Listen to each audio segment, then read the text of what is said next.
ETV YouTube channels లో మీ వ్యాపార ప్రకటనల కోసం ఈ నంబర్కి కాల్ చేయండి.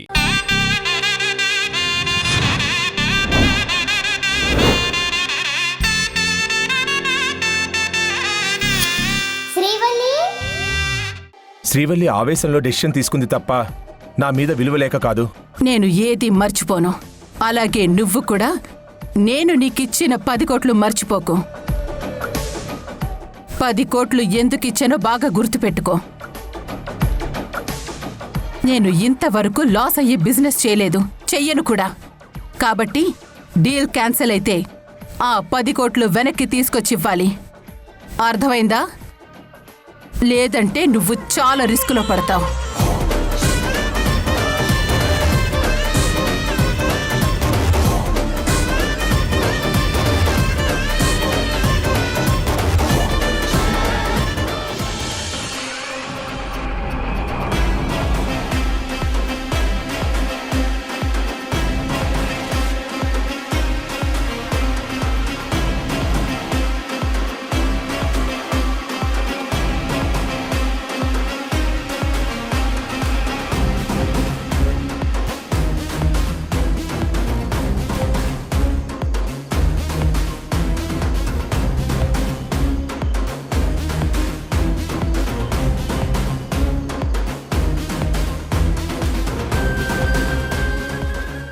శ్రీవల్లి,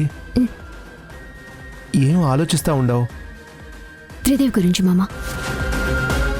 అతడి నిజస్వరూపాన్ని బయటపెట్టి సాక్ష్యం ఉన్న మెమరీ కార్డ్ని పగలగొట్టేశాడు. ఇప్పుడు అతని నిజస్వరూపం బయటపెట్టడానికి నా దగ్గర ఏ ఎవిడెన్స్ లేదు. మనం చెప్తే నాన్న నమ్ముతారు కదా శ్రీవల్లి? నమ్ముతారు, కానీ త్రిదేవ్ చాలా తెలివైనవాడు. వాడి నటనతో నన్నే నమ్మించేశాడు. నాన్నని కూడా నమ్మించే సామర్థ్యం ఉంది. అమ్మ ఆరోగ్యం దృష్టిలో ఉంచుకొని నాన్న ఒక్కరికి వాడి గురించి చెప్పి వాణ్ణి సైలెంట్గా బయటికి పంపించేసి తర్వాత వాణ్ణి చట్టానికి పట్టిద్దామనుకుంటే వాడంత ఈజీగా మన ఇంటిని నన్ను వదిలేలేడు. ఏం చేయాలో అర్థం కావడం లేదు. వెయిట్ చేద్దాం శ్రీవల్లి, వాడు మళ్ళీ ఏదో ఒక విధంగా దొరుకుతాడు. అప్పటి వరకు ఓపిక పడదాం. కానీ అప్పటి వరకు వాడు ఏం ప్లాన్స్ వేస్తాడో తెలియట్లేదు. కంపెనీ స్టార్ట్ చేద్దామని వెళ్తే అక్కడ 10 కోట్ల లంచం తీసుకున్నాడు. ముందు ముందు ఇంకా అలాంటి నీచమైన పనులు ఎన్ని చేస్తాడో ఏంటో. ఈ ఆస్తి దక్కించుకోవటానికి ఎదురు చూస్తున్నట్టున్నాడు. దానికోసం వాడు ఇంతకైనా తెగిస్తాడు. నిజమే, కానీ ఆస్తి అంతా నీ పేరు మీద ఉంది కదా శ్రీవల్లి. అదంత ఈజీగా వాడికి దక్కదు. అప్పుడంటే అతని గురించి మనకు తెలియదు, ఇప్పుడు తెలిసింది కదా. మనం జాగ్రత్తగా ఉందాం శ్రీవల్లి. ఏంటో మామ, కష్టాలన్నీ తీరిపోయాయి అనుకున్నప్పుడల్లా తెలియకుండానే పెద్ద సమస్యలు వస్తున్నాయి. ఇప్పుడు నా మెళ్ళో ఉన్న ఈ తాళి నా కుటుంబానికి పెద్ద సమస్యగా మారిపోయింది. ఏ సమస్య అయినా ఎక్కువ కాలం ఉండదులే శ్రీవల్లి, నువ్వేం బాధపడకు. నా గురించి నాకు బాధ లేదు మామా, కానీ అమ్మా నాన్నల్ని బాధ పెట్టకుండా వాడి ప్రాబ్లం ఎలా సాల్వ్ చేసుకోవాలని ఆలోచిస్తున్నాను. ప్రతి సమస్యకి ఒక పరిష్కారం ఉంటుంది శ్రీవల్లి. కాకపోతే ఆ పరిష్కారం మనకు తెలియడానికి ఒక్కోసారి టైం పడతా ఉంటుంది, అంతే. వాటి గురించి ఎక్కువగా ఆలోచించుకో, అవే సర్దుకుంటాయి. తొందరలోనే ఆ త్రిదేవి గాడి పీడ విరగడైపోతుంది. శ్రీవల్లి, 2 రోజుల్లో అమ్మా నాన్నల పెళ్లి రోజు ఉండాది, గుర్తుందా? అది పూర్తిగానే తర్వాత వాడి సంగతి చూద్దాం. అవును కదా, వీడి గురించి ఆలోచిస్తూ అమ్మా నాన్నల పెళ్లి రోజు మర్చిపోయాను. సర్లే, ఇప్పుడు తెలిసింది కదా, వాళ్ళ పెళ్లి రోజు ఎలా చేయాలో దాని గురించి ఆలోచించు. అలాగే మామా, అమ్మా నాన్నల జీవితంలో అదొక తీపి గుర్తుగా ఉండిపోయేలా చేద్దాం. నేను వెళ్ళి ఆ పనుల్లో ఉంటాను.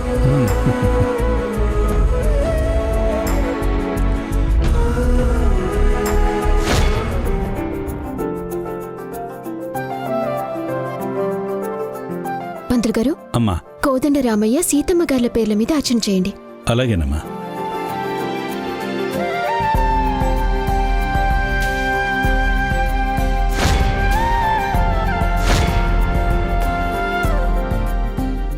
స్వామి, 23 సంవత్సరాల ఎడబాటు తర్వాత మా అమ్మా నాన్నలు ఈ మధ్యనే కలిశారు.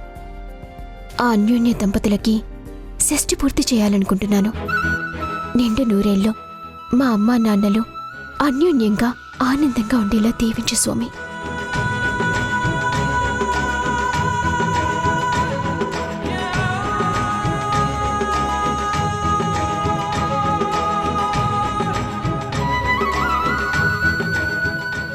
పంతులు గారు, అమ్మా మీతో ఒక విషయం మాట్లాడాలి. చెప్పమ్మా.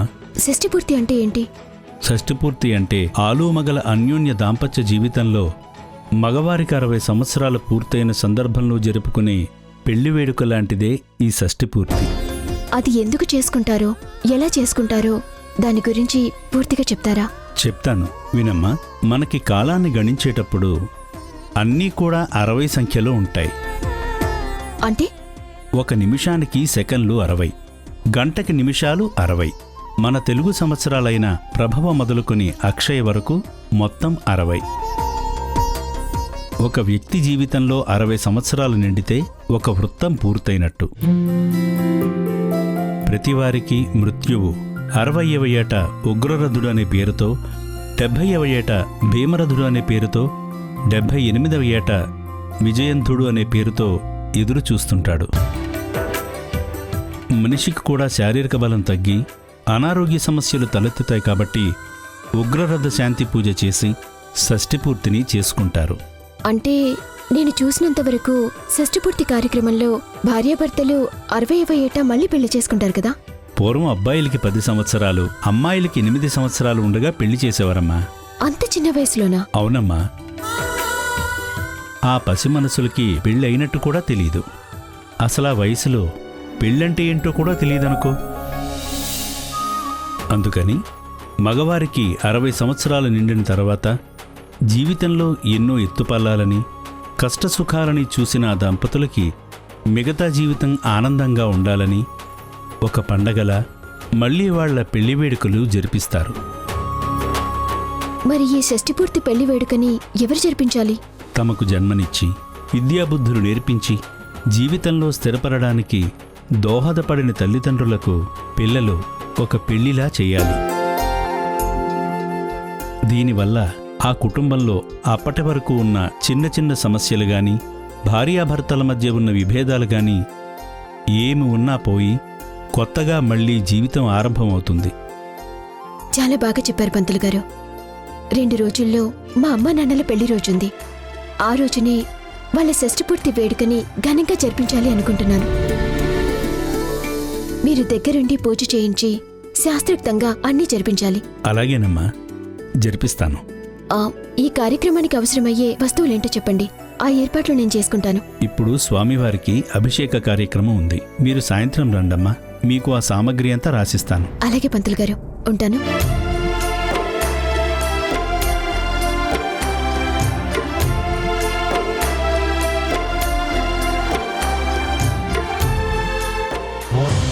అవును రాఘవ, వాడి దగ్గర తీసుకున్న 75 లక్షలు ఇచ్చేశాను.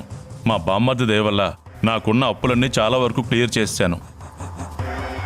బావా, నేను మళ్ళీ ఫోన్ చేస్తాను. చెప్పు త్రిదేవ్. ఏంటి చెప్పేది? ఫోన్ చేస్తే నువ్వు లిఫ్ట్ చేయవేంటి? నేను వైజాగ్ నుండి వచ్చిన దగ్గర నుంచి నువ్వు కనిపించకుండా బయటే తిరుగుతున్నావు. ఏంటి ప్రాబ్లం? ప్రాబ్లం అంటూ ఏమీ లేదు. కొన్ని పర్సనల్ పనుల మీద తిరుగుతున్నాను. ఫోన్ సైలెంట్లో ఉంది, చూసుకోలేదు. సర్లే, మనం అర్జెంటుగా పరవాడ వెళ్ళాలి. అక్కడికెందుకు? ఆ నీలవేణి 10 కోట్లు రిటర్న్ చేయడానికి.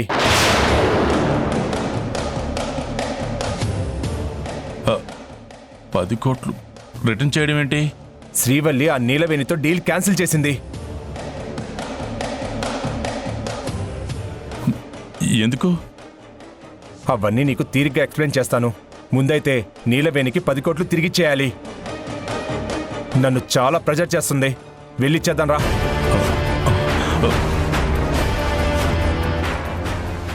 ఏంటి బావా, రమ్మంటుంటే అలాగే నిలబడి చూస్తున్నావు? అది అది మీ అక్క నీకేం చెప్పలేదా? ఏం చెప్పలేదు.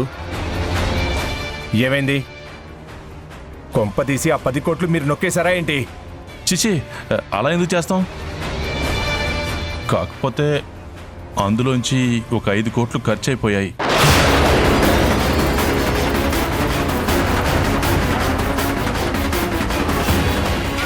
ఐదు కోట్లు ఒక్క రోజులో ఖర్చు చేయడం ఏంటి?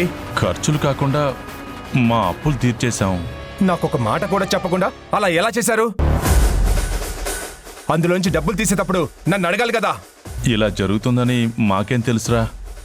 నీ అమెరికా ప్రాబ్లం ఎలాగో క్లియర్ అయింది కాబట్టి నువ్వు పంపిన అమౌంట్లో సగం తీసుకున్నాం. మిగతా 5 కోట్లు నీకే ఇచ్చేద్దాం అనుకున్నాం. అలా ఎలా అనుకుంటారు? అయినా అప్పు తీర్చడానికి అంత తొందర ఏమొచ్చింది? నేను వచ్చే వరకు ఆగొచ్చు కదా. తొందర కాదురా, ఇప్పటికే చాలా ఆలస్యమైంది. వాళ్ళు ఫోన్ చేసి టార్చర్ చేస్తూనే ఉన్నారు, అందుకే కట్టేశాం. మిమ్మల్ని నమ్మి అంత డబ్బు మీ దగ్గరికి పంపిస్తే మీరు ఇంత నమ్మక ద్రోహం చేస్తారా? మీకు కొంచెమైనా బుద్ధుందా? మీకు అంతగా అప్పులు వాళ్ళు ప్రెజర్ చేస్తే మళ్ళీ 5 కోట్ల అప్పు ఎవరినైనా అడగొచ్చు కదా. అడగొచ్చు, కానీ మమ్మల్ని నమ్మి ఎవ్వరూ ఇవ్వరు. నాకు అవన్నీ తెలియదు బావా. నాకు అర్జెంటుగా డబ్బు కావాలి, లేదంటే నేను చాలా పెద్ద ప్రాబ్లంలో పడతాను. అంత మాట అనకరా, మా పరిస్థితి కూడా అర్థం చేసుకో. ఇప్పటికిప్పుడు నా దగ్గర నుంచి 5 కోట్లు రావడం అంటే కష్టమే. నువ్వే ఏదో ఒకటి చేయి ప్లీజ్ రా. ఏంటి చేసేది? డబ్బు మీ దగ్గర ఉందన్న ధైర్యంతో నీలవేణికి డబ్బులు తిరిగిస్తారని చెప్పాను.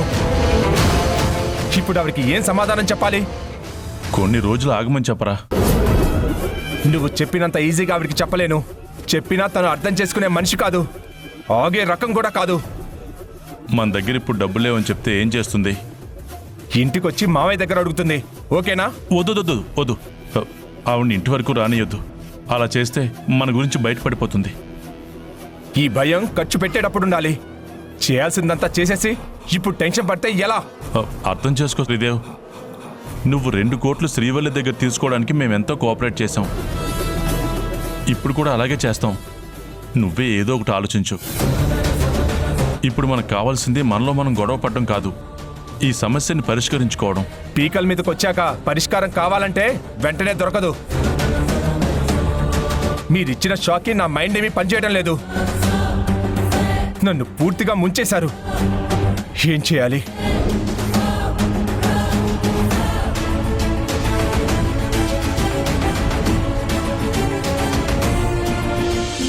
లడ్డు, బావగారు శ్రీవల్లి ఎక్కడుంది? అది ఇక్కడే ఉన్నాను నాన్న. ఏంటమ్మా గుడికెళ్ళి వస్తున్నావా? అవునమ్మా. వెళ్ళేటప్పుడు నాకు కూడా చెప్పుండొచ్చు కదా, నేను వచ్చేదాన్ని. అనుకోకుండా సడన్ గా వెళ్ళానమ్మా. ఇంతకీ ఆ దేవుణ్ణి ఏం మొక్కుకోవడానికి వెళ్ళావమ్మా? ఆ దేవుని మొక్కుకోవడానికి కాదు నాన్న, పంతులు గారితో పెళ్లి ముహూర్తం గురించి మాట్లాడటానికి వెళ్ళాను. పెళ్లి ముహూర్తమా? పెళ్లి ముహూర్తమా? ఓ అవునన్నా. ఎవరిదమ్మా? మనింట్లో వాళ్ళదే. మన ఇంట్లో పెళ్లి కాని వారు ఎవరున్నారమ్మా? ఉన్నాను నాన్న. మాకు తెలియకుండా ఎవరున్నారమ్మా? మీరే చెప్పండి చూద్దాం.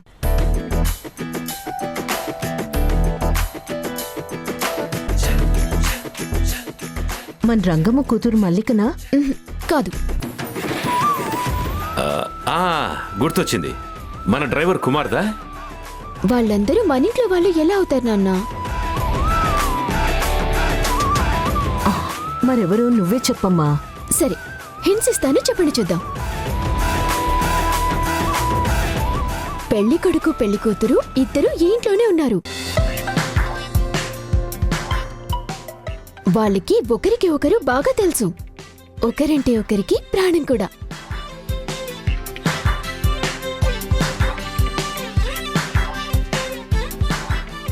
ఏంటి, ఇద్దరు ఈ ఇంట్లోనే ఉన్నారా?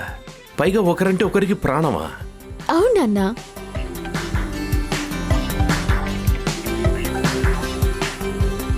ఎల్లుండి పెళ్లి ముహూర్తం పెట్టించేశాను.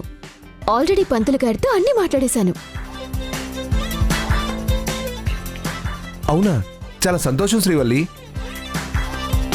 లడ్డు, తంగచి, నీకు పెళ్లి కూతురు పెళ్లి కొడుకు ఎవరో తెలుసా? తెలుసు తంగచి. ఎవరు లడ్డు వాళ్ళు? వద్దు మామా, నువ్వు చెప్పుకో.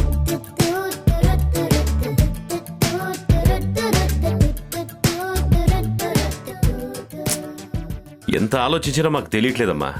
పోనీ నువ్వే చెప్పు. పెళ్లి కొడుకు ఎవరూ కాదు నాన్నా, మీరే.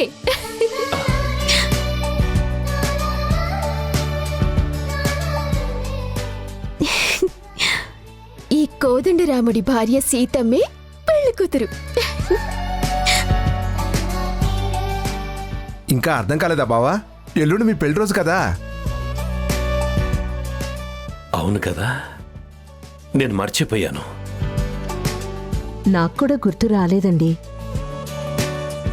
ఎల్లుండి మీకు షష్టి పూర్తి చేయాలనుకుంటున్నాను నాన్న. షష్టి పూర్త అవునమ్మా, పిల్లలు తమ తల్లిదండ్రులకు అలా చేయటం బాధ్యత కూడా కదా. నువ్వు నీ బాధ్యతను ఎంత చక్కగా నిర్వర్తిస్తావో నాకు బాగా తెలుసమ్మా. ఇది బాధ్యత మాత్రమే కాదు నాన్న, నాకు జన్మనిచ్చిన మీకు చేసుకుంటున్న ఒక చిన్న సత్కారం.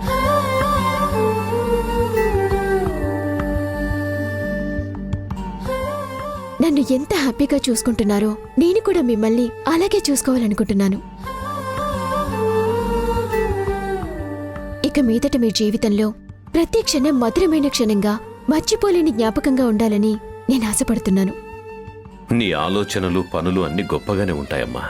నువ్వేం చేసినా అందరి సంతోషం కోసమే చేస్తావు. అవును శ్రీవల్లి, నిజంగానూ మా కూతురుగా పుట్టడం మేం చేసుకున్న అదృష్టం. అమ్మా, అలా అనకమ్మా. మీరు నా తల్లిదండ్రులు కావటం నా అదృష్టం.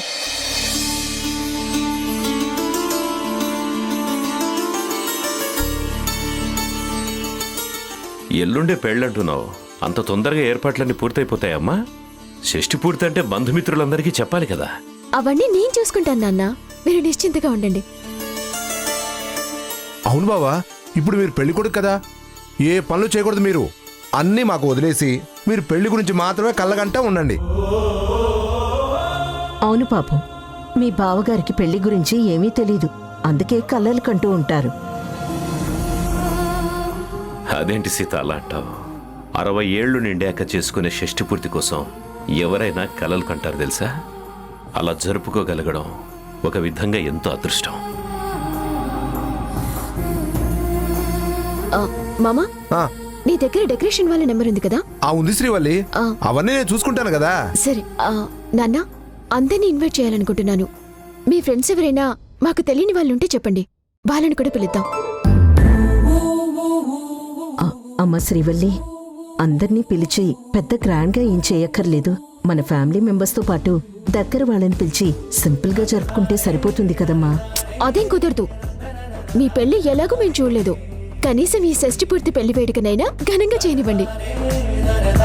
అమ్మా శ్రీవల్లి, అమ్మ చెప్పినట్టుగా సింపుల్గా చెయ్యి. కావాలంటే ఆ ఖర్చుని మన స్టాఫ్ అందరికీ 3 నెలల శాలరీగా బోనస్గా ఇచ్చేయి. బావా మజాకానా, సూపర్ ఐడియా. నా చెప్పినట్టు చేయి శ్రీవల్లి, అందరూ సంతోషిస్తారు. వాళ్ళ ఆశీర్వాదం వల్ల వీళ్ళు కూడా చల్లగా ఉంటారు. సరేనమ్మా, మీరు చెప్పినట్టే చేద్దాం. వంట పనికి సంబంధించిందంతా అవినాష్కి అప్పగిస్తాను. మీ రిసెప్షన్ అప్పుడు కూడా వంట వాళ్ళని అవినాశే తీసుకొచ్చాడు. అలాగే మామా. ఇక పెళ్లికి కావాల్సిన సామాన్లన్నీ మామా, ఆ, పెళ్లి సామాగ్రి అనగానే గుర్తొచ్చింది. మీకు పంతులు గారి నెంబర్ పంపిస్తాను. సాయంత్రం గుడి దగ్గరికి వెళ్లి ఆయన్ని కలిస్తే షష్టి పూర్తికి ఏమేం కావాలో క్లియర్ గా పేపర్ మీద రాసిస్తారు. అవి తీసుకుని వచ్చేసాయి. ఓ అలాగేనమ్మా.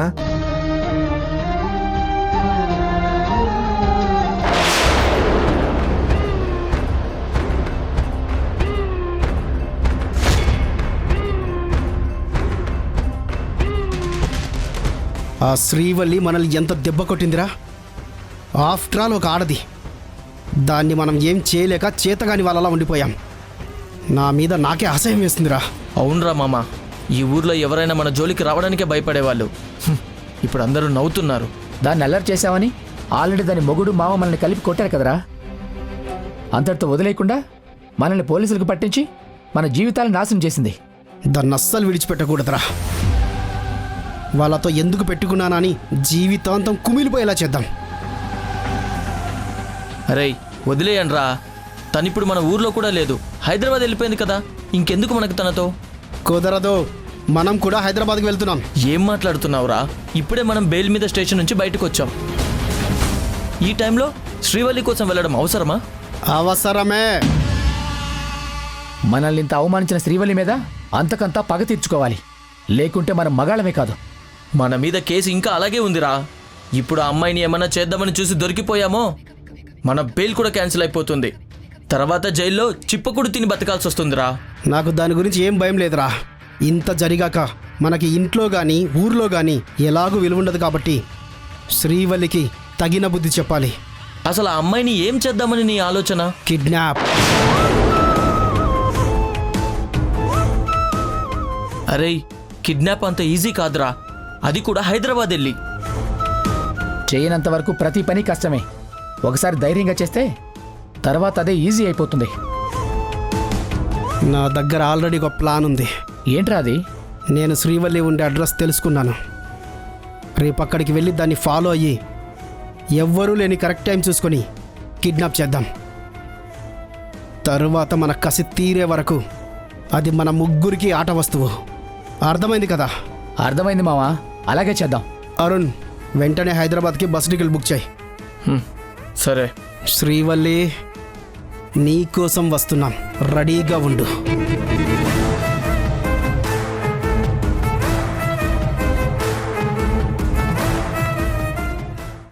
ఓ 2 రోజులు టైం ఇవ్వండి, ఎలాగైనా మీ డబ్బు తెచ్చిచ్చేస్తాను. 2 రోజుల్లో ఏం చేసైనా సరే నా డబ్బు నాకు తెచ్చివ్వు. అర్థమైందా? నిన్ను మర్డర్ చేసి నీ శవాన్ని ఇదే రెస్టారెంట్లో దిష్టి బొమ్మలా వేలాడదీస్తాను. జాగ్రత్త.